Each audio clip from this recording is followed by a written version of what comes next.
Hey guys, welcome to the last episode of Rough Vocal Effects 101. Today I want to give a little summary of what we've learned about distortion techniques, splitting techniques and screaming techniques in the last 6 episodes of this video series, so have fun with that.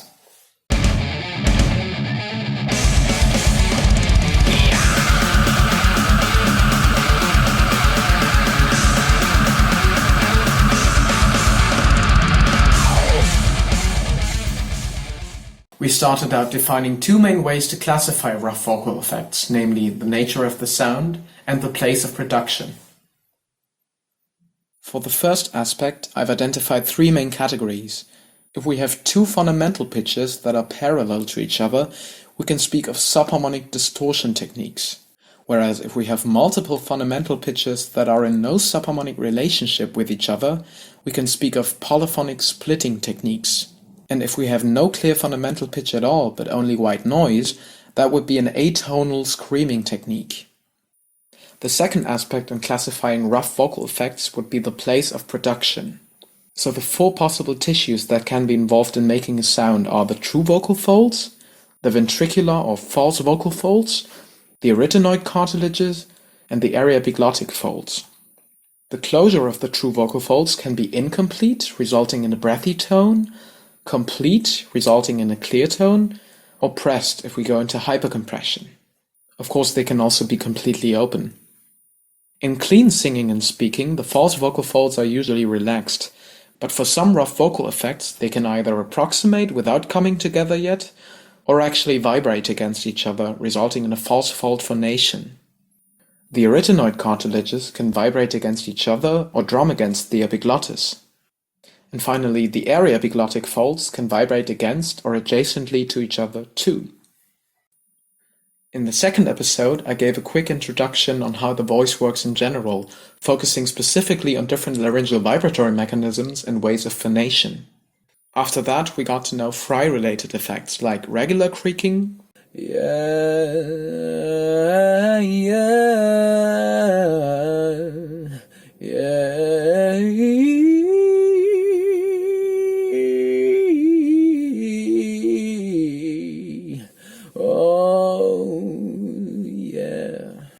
projected creaking or rasp,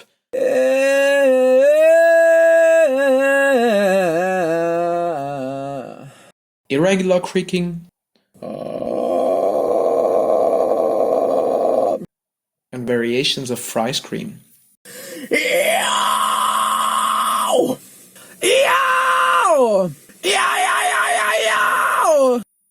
All of these effects are based on complex vibratory patterns of the true vocal folds, and while especially fry scream might have some additional false fold or even arytenoid involvement, that doesn't define it. In the third episode, we spoke about different kinds of false fold distortion. The strategy of pushing in order to make the false folds come together might be the most intuitive, but it's also quite risky and can only be done sustainably at a lower range, because it's very hard to maintain a good closure of the true vocal folds underneath that. The second kind of false fold distortion relies on twang, so a narrowing of the area-epiglottic sphincter, which helps to find a good true vocal fold closure.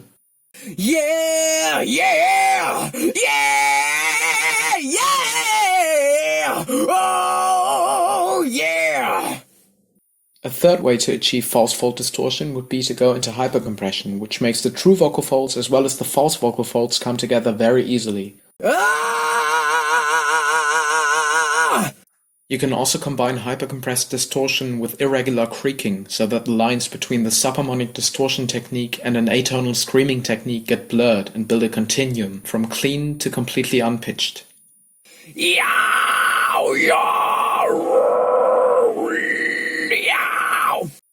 In the fourth episode, we talked about effects that rely on the phonation of the arytenoid cartilages.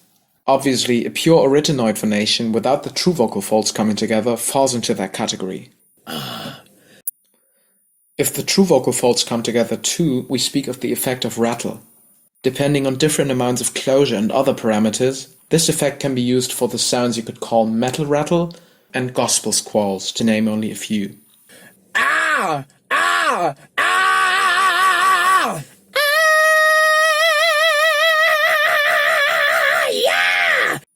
If you apply a Knödel or Kermit the Frog sound to your voice where the tongue is being retracted, the arytenoid cartilages might drum against the epiglottis, resulting in the effect we call blues growl.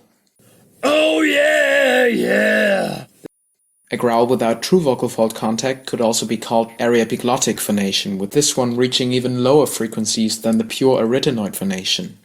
Note that aryepiglottic in this case doesn't refer to the aryepiglottic folds, which might be involved in the effect of blues growl for some singers, but aren't necessary for it. You can also do the blues growl in hypercompression. In the 5th episode, we talked about the effect of death growl or grunt. Some people also call it false chord scream, but as you can see, there are more tissues than just the false vocal folds involved in making it.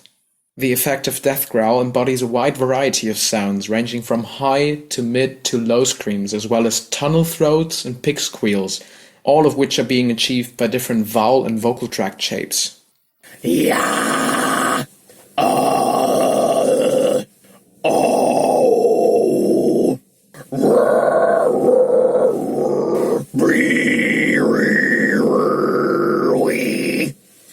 The 6th episode dealt with polyphonic splitting techniques, which are not the same thing as polyphonic overtone singing.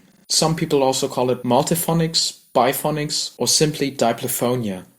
With the first effect of this category, called air splitting, you're producing more than one fundamental pitch with the true vocal folds by combining elements of both complete and incomplete closure, and thus creating several partial vibrations.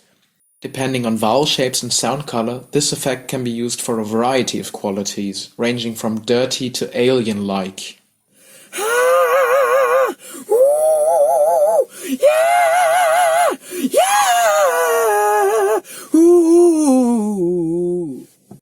You can do a similar thing in hypercompression. However, this effect is a bit riskier than normal air splitting, because while it's possible to be done in a sustainable way, it is very counterintuitive, and doing something wrong can be quite taxing on the voice.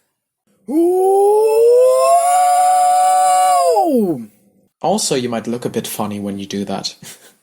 The third kind of polyphonic splitting, called fry splitting, is derived from irregular creaking and has the folds being squeezed together unequally.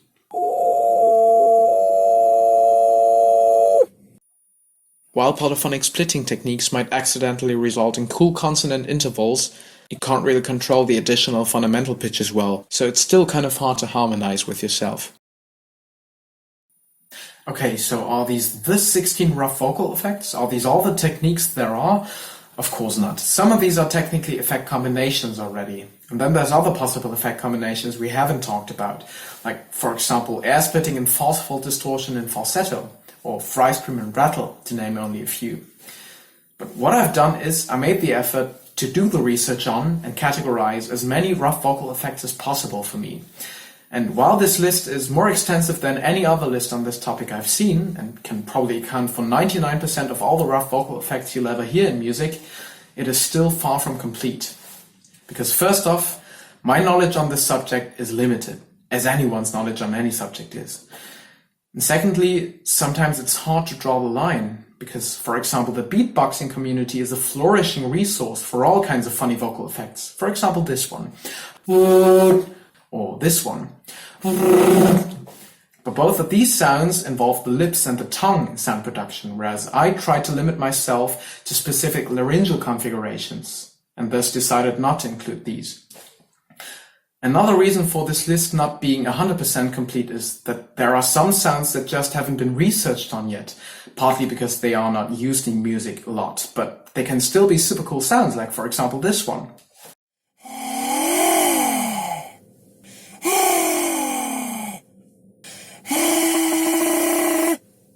I guess this thing would fall into the category of polyphonic splitting.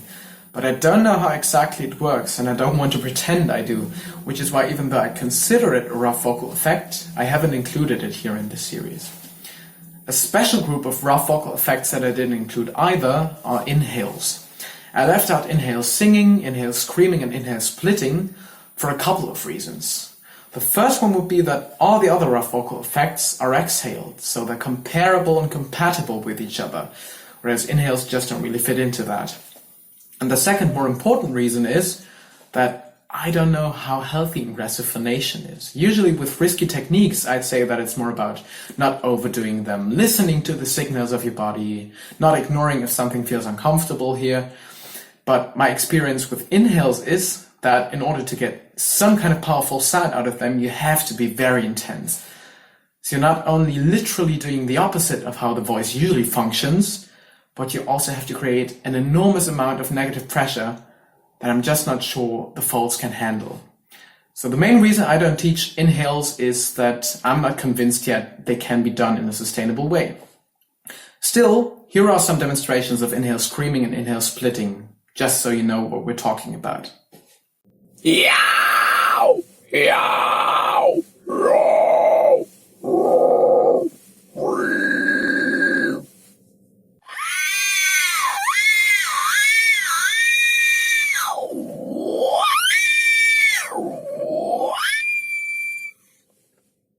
But that again goes far beyond what a summary should be like, so if you happen to be even more confused right now, I can offer you a link to a PDF including all the effects we've talked about, as well as actual examples of the effects in music that you can listen to. I'm going to put that into the video description where you can download it for free. In case you want to support me, you can like and share that video, subscribe to my channel and hit the bell, and or send a bit of money to the PayPal pool I've linked in the video description too. Thank you for that, good luck and good night.